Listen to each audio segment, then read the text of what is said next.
तो जो दुनिया का सबसे रिचेस्ट आदमी है उसकी नज़र में सभी फेलियर चीज़ का हो गया, अभी कमाता नहीं, 27 का हो गया, कमाता नहीं। इंडिया जैसी जगह पे जहाँ पे इतना सारा कंपटीशन है वहाँ पे फेलियर अचीव करना एक स्वाभाविक सी बात है, क्योंकि ये लोग कोई बताने वाले नहीं होते कि हम लोगों ने फेलियर अचीव किया कि नहीं अचीव किया। कर्म का परिणाम मनुष्य के वश में नहीं है। तो इस वीडियो में बात करेंगे बेसिकली कि ये फेलियर का टैग हम सब पे लगता कैसे, क्या ये सोसाइटी लगाती है या हम लोगों के द्वारा खुद पे टैग लगाया गया होता है कि हम लोग फेलियर हैं। बेसिकली ये फेलियर वर्ड आया कहाँ से है, जो हम लोग को लोग बोलने लग जाते हैं कि तुम फेलियर हो, ठीक है, या फेलियर का एक दर्जा देने लग जाते हैं कि यार तुम तो कुछ लाइफ में उखाड़ नहीं पाए। तो इससे लोगों का क्या तात्पर्य होता है, फेलियर क्या है आखिरकार, जो इस समाज में लोगों ने एक हवा बना रखा है कि तुम तो फेल हो, कुछ अचीव नहीं कर पाया। क्या मतलब है इस चीज़ का कि मैं लाखों रुपए नहीं कमा पाया, कि मैं वो एक नंबर से वो कंपटीशन वाला एग्जाम नहीं निकाल पाया, क्या फेलियर है? ये फेलियर है। मेरे हिसाब से फेलियर की डेफिनेशन होनी नहीं चाहिए। जिस उसके मुकाबले हमको दूसरे पर्सन से ये पूछना चाहिए कि उसने अपना पोटेंशियल कितना रीच किया, उसके अंदर जितना पोटेंशियल था क्या उसने उसका फुल यूटिलाइजेशन किया कि नहीं किया। पर हम लोग क्या करते हैं, एक प्री जजमेंटल लोग हैं और वैसे ही जज करने लगते हैं लोगों की, भाई तो अपनी लाइफ में कुछ उखाड़ नहीं पाया, कुछ कर नहीं पाया। क्या नहीं उखाड़ पाया भाई? कोई इसी का कोई पर्टिकुलर कोई क्लास थोड़ी ना सेट है कि यार तू अपर क्लास का या मैं लोअर क्लास का हूँ उसी से फेलियर डिसाइड होगा, ठीक है। ऐसे तो जो दुनिया का सबसे रिचेस्ट आदमी है उसकी नज़र में सभी फेलियर है, क्योंकि उसने सबसे ज़्यादा धन कमा रखा है। या जो टॉपर है जिसने टॉप कर लिया उसके नीचे सब फेलियर है, क्योंकि भाई सब तो है ना उसके नीचे ही ना, तो वो भी फेलियर है, क्योंकि वो तो फुल अपना अचीव कर नहीं पाया अपनी लाइफ का पोटेंशियल या जो भी उनको अचीव करना था। हम लोग ने जो डेफिनेशन है ये डेफिनेशन ही गलत बना रखी है कि हम लोग फेलियर हैं, कुछ नहीं कर पाए तो एज अ फेलियर का टैग लगा देते हैं। इस चीज़ से क्या होता है, इस चीज़ से यही होता है कि हम लोग सिर्फ अपने आप को एक चोट दे रहे होते हैं, साथ ही साथ दूसरों को भी चोट देने लगते हैं कि भाई तू भी कुछ नहीं कर पाया, ठीक है। अगर अपना मोरल डाउन है तो दूसरे का भी कर देते हैं कि तू भी कुछ नहीं कर पाया, ये वो ऐसे नहीं करना होता है, ठीक है।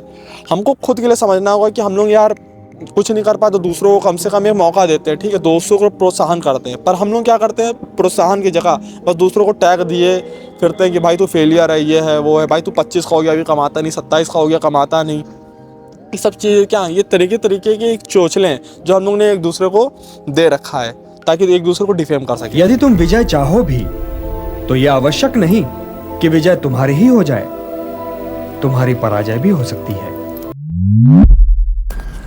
इंडिया जैसी जगह पे जहाँ पे इतना सारा कंपटीशन है वहाँ पे फेलियर अचीव करना एक स्वाभाविक सी बात है, क्योंकि यहाँ पे हर एक जगह और हर एक पर्टिकुलर फील्ड में इतना कंपटीशन है, तो वहाँ ऑब्वियस सी बात है कि फेलियर होगा ही। क्योंकि अगर सपोज़ अगर एक IAS जैसे एग्ज़ाम में जो UPSC कंडक्ट करवाती है वहाँ पर अगर सपोज़ 1000 सीटें ही हैं और तैयारी करने वाले काफ़ी सारे स्टूडेंट्स हैं, तो ऑब्वियसली है कि यार उसमें लोग फेलियर अचीव करेंगे ही करेंगे।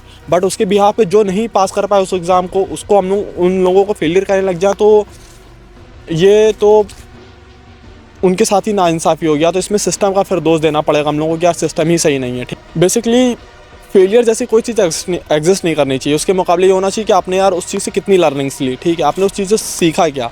यदि तुम ये सोचो पार्थ कि चाहे विजय हो चाहे पराजय, किंतु तुम तो केवल इसलिए युद्ध कर रहे हो कि युद्ध करना तुम्हारा कर्तव्य है, तो विजय के सुख या पराजय के दुख का प्रश्न ही नहीं उठता। एंड में इस वीडियो को अगर कंक्लूड करें तो यही निष्कर्ष निकलता है कि हम लोग को फेलियर पे ध्यान नहीं देना चाहिए। कौन क्या हमारे बारे में बोलता है उस पर बजाय ध्यान देने के हम लोग को ये सोचना चाहिए कि अगर हम लोग जो चीज़ कर रहे हैं उसमें अपना फुल पोटेंशियल दे पा रहे हैं कि नहीं। तो हम लोग का जो एक लक्ष्य होना चाहिए वो अपने फुल पोटेंशियल के अचीवमेंट पे होना चाहिए, बजाय कि लोगों को कहने से।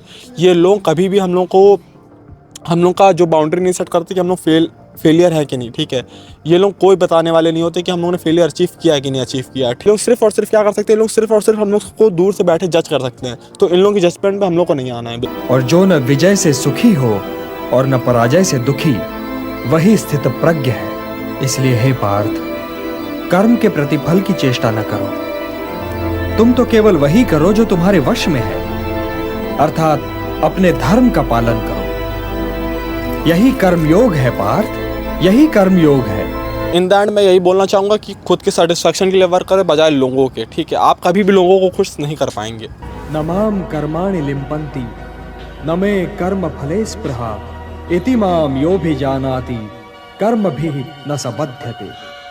मुझे कर्म फल की इच्छा नहीं है, जब ही तो कर्म मुझे दूषित नहीं कर पाते। तुम भी निष्काम कर्म करो पार्थ, और अपने कर्म पर अपने निहित स्वार्थ की छाया न पड़ने दो।